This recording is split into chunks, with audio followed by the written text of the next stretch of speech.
Selamat datang Sobat Film di channel Klise Film. Kali ini ada film menarik buat Sobat yang bergenre horor dari negara Thailand. Saya sarankan buat Sobat Film, khusus yang penakut, jangan menonton review film ini sendirian. Film yang saya review kali ini adalah film pada tahun 2006, menceritakan kisah haru, mencekam, penuh misteri dan teka-teki, di mana pada tahun 1930-an saat Thailand terbagi menjadi dua kelas penduduk kelas atas yang sangat terpengaruh budaya Eropa dan penduduk tradisional yang sederhana. Dua kelas ini diwakili oleh Ranjuan, seorang janda kaya dengan gaya pengaruh budaya Eropa, serta Nualjan, wanita dari pedesaan yang pergi untuk mencari suaminya dalam keadaan hamil. Di tengah perjalanan, Nualjan menemukan rumah Ranjuan dan akhirnya diizinkan tinggal di sana oleh penjaga rumah yang bernama Somjit. Nualjan kemudian ditemani Choi, seseorang yang sudah lama tinggal di sana, yang sering menceritakan hal-hal aneh di rumah itu. Dan si Choi tidak seperti yang Nualjan bayangkan. Dan seperti apakah kisah selanjutnya dari Nualjan? Silakan Sobat Film, lanjutkan. แต่ฉันเคยเห็นนะมีมือ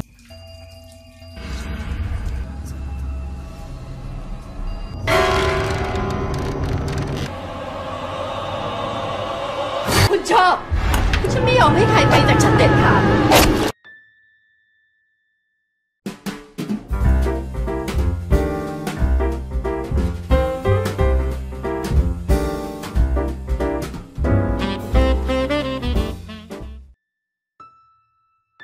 Jalan tanah di pedesaan yang sepi, seorang wanita yang bernama Nualjan berjalan kaki sendiri yang keluar dari desanya untuk mencari suaminya dan menoleh ke belakang.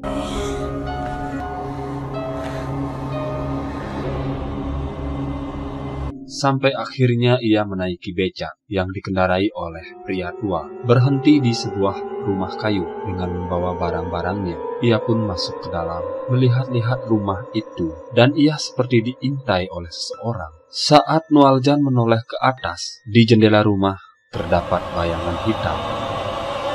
Setelah ia menoleh lagi, bayangan tersebut sudah tidak ada. Tanpa disengaja, Nualjan menabrak seseorang bernama Choi. Choi mengantar Nualjan, mempertemukannya dengan Somjit, orang yang mengawasi rumah, dan pelayan dari Nyonya Ranjuan. Saat Nualjan dipertemukan dengan Somjit, Nualjan diizinkan tinggal sementara waktu, sampai Nualjan menemukan tempat baru.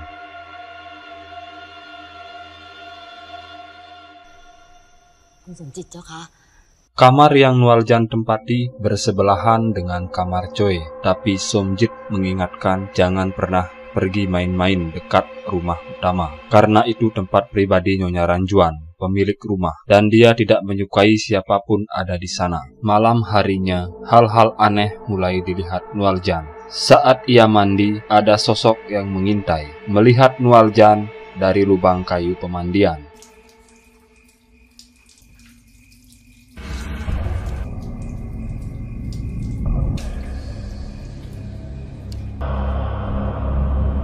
Karena takut, Nualjan bergegas pergi dengan membawa damar. Saat berjalan menuju kamar, ia melihat kuil tempat sesajen dan mendengar suara orang mencangkul. Saat berbalik, ia melihat bayangan hitam mencangkul. Nualjan berteriak memanggil. Seketika bayangan hitam itu berhenti mencangkul dan berlari dengan cepat.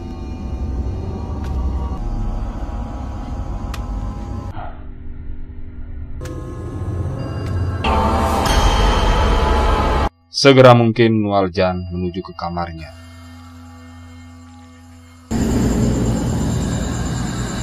Keesokan hari, Nualjan melihat foto suaminya. Ia bersedih karena belum juga menemukan suaminya sampai saat ini, dan mengingatkan Nualjan akan masa lalunya ketika ia ditinggal pergi oleh suaminya yang bernama Chom karena ada urusan penting. Entah apa urusannya, tapi Nualjan tidak diperbolehkan ikut. Yang saat itu Nualjan sudah mengandung. Tiba-tiba Choi mendatangi kamar Nualjan. ในห้องเนี่ยประเดี๋ยวเหอะลงหน้าตาก็สวยดีนะ Nualjan menceritakan kejadian semalam saat melihat sosok wanita tua di belakang kebun. Ternyata Choe juga pernah melihatnya. Choe mengatakan itu adalah Nenek Eb. Dia sudah tinggal di rumah ini sangat lama.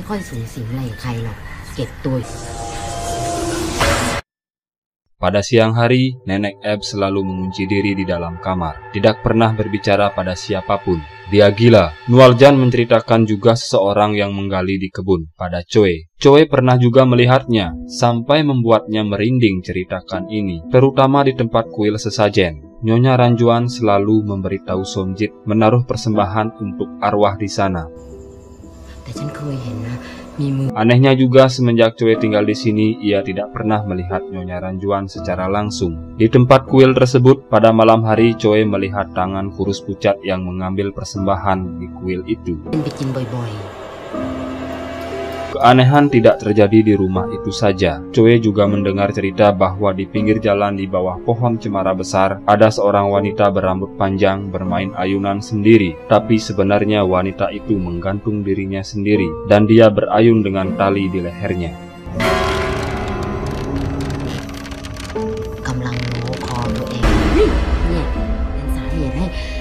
Pada malam hari, Nualjan mendengar alunan musik biola dari kamar Nyonya Ranjuan, mengingatkannya dengan Chob, suaminya, saat pertama bertemu di rumah makan. Waktu itu Chob memainkan biola di sana, sampai saat Nualjan bertengkar dengan seorang pria, yang kemudian Chob datang menolong Nualjan.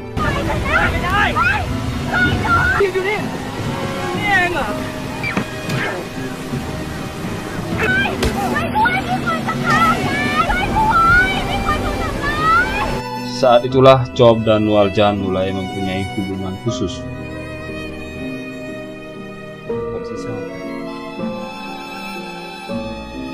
Banyak sekali bunga-bunga di halaman rumah Nyonya Ranjuan. Nualjan berjalan-jalan dan memetik salah satu bunga.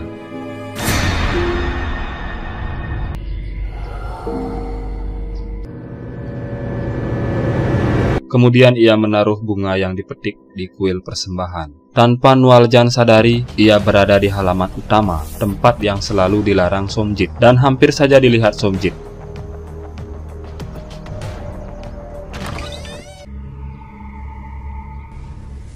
Sosok wanita cantik bergaun putih dilihat Nualjan saat menoleh ke kamar atas. Hal itu membuatnya penasaran dan takut. Kemudian Nualjan pergi saat sosok tersebut melihatnya juga.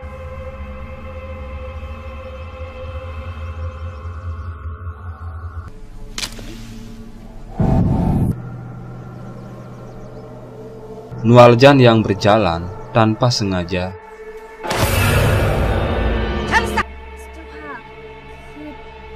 ia menabrak Somjit. Hal ini membuat Somjit marah padanya, karena Somjit sudah melarang Nualjan untuk berada di halaman ini. Karena perkataan Somjit, Nualjan tidak terima. Ia juga melawan. Somjit hanya tersenyum remeh mendengar perkataan Nualjan dan menunjukkan sesuatu pada Nualjan. Patung Nyonya Ranjuan. Somjit menceritakan kisah Nyonya Ranjuan pada Nualjan, bahwa semua bunga-bunga yang ada di halaman ini ditanam oleh Nyonya Ranjuan untuk menghormati kenangan dari cinta yang begitu besar, yaitu mendiang suaminya. Nyonya Ranjuan selalu berpegang pada keyakinan bahwa suatu hari suaminya akan kembali, tapi ia berperilaku seolah-olah tidak ada yang terjadi, meskipun dia tahu di dalam hatinya bahwa suaminya tidak akan pernah kembali.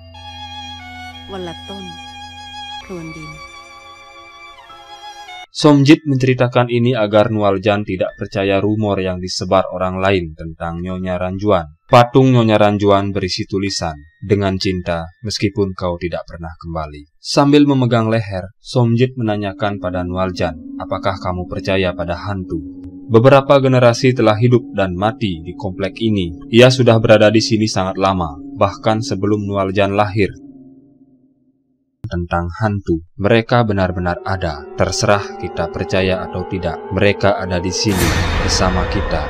Mereka ada di mana-mana. Mereka ada di sekitar kita. Saat kita tidur, saat kita duduk, atau bahkan seperti yang kita ajak bicara sekarang. Somjit menyarankan pada Nualjan untuk tidak pergi berkeliaran di malam hari. Lakukan sesuai perintahnya. Kemudian Somjit pergi. Saat Nualjan berjalan, suara orang mencangkul itu terdengar lagi.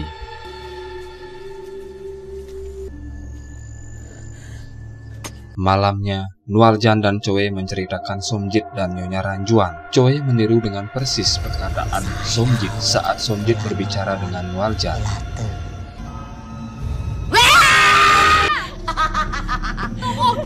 Tanpa disadari oleh Nualjan, di luar kamarnya banyak terlihat sosok manusia berdiri. Pintu yang terbuka sendiri membuat Nualjan terbangun. Saat ia tidur, tiba-tiba di kamarnya ada anak kecil mengajak Nualjan bermain. Ia mengejarnya sampai di pintu ruang antik, tempat yang selalu Somjit larang. Tapi anak itu tiba-tiba hilang begitu saja. Karena penasaran, Nualjan berusaha membuka ruang antik. Somjit yang melihat Nualjan sangat marah, mencekik Nualjan dan mengusirnya. Karena kejadian semalam, Nualjan bertekad pergi dari tempat itu. Choe datang ke kamarnya dan melarang Nualjan, tapi Nualjan tetap ingin pergi karena sudah tidak tahan berada di tempat ini. Tiba-tiba Nualjan kesakitan, ia melahirkan.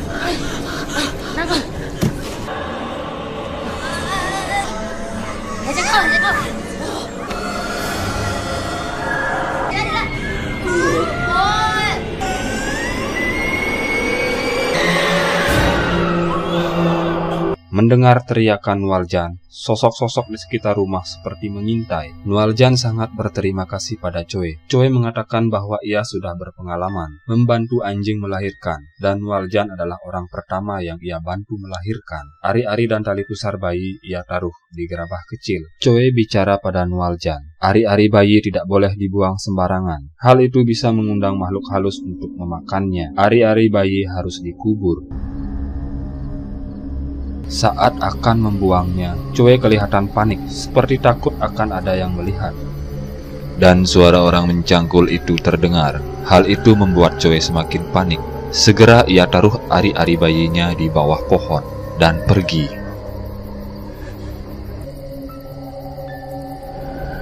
Nualjan yang terbangun melihat sosok laki-laki berpakaian putih rapi berdiri di halaman.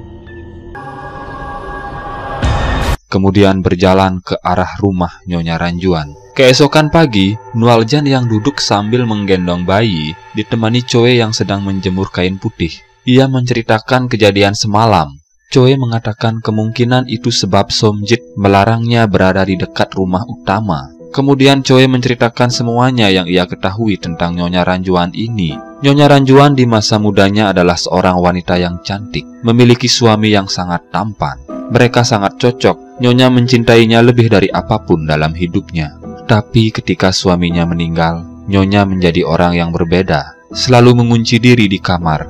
Rumor mengatakan bahwa dia mempunyai pria muda sebagai kekasih rahasianya, menyembunyikannya di kamar kerja. Orang-orang mendengar bahwa pria tersebut membuatnya gembira setiap malam.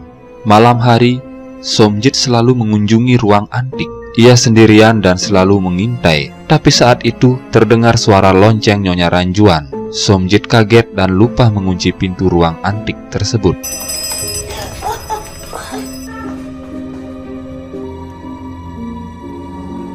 Besoknya, Choe yang tiba-tiba datang ke kamar Nualjan membawa kain yang ia jemur tadi pagi. Tapi kain itu terdapat bekas bibir bernoda darah. Choe mengatakan kemungkinan itu ulah dari hantu lapar yang menyeka mulut berdarahnya setelah melahap usus bayi, dan ia mengira Nenek Eb adalah hantu lapar itu. Tapi Nualjan tidak percaya hal itu.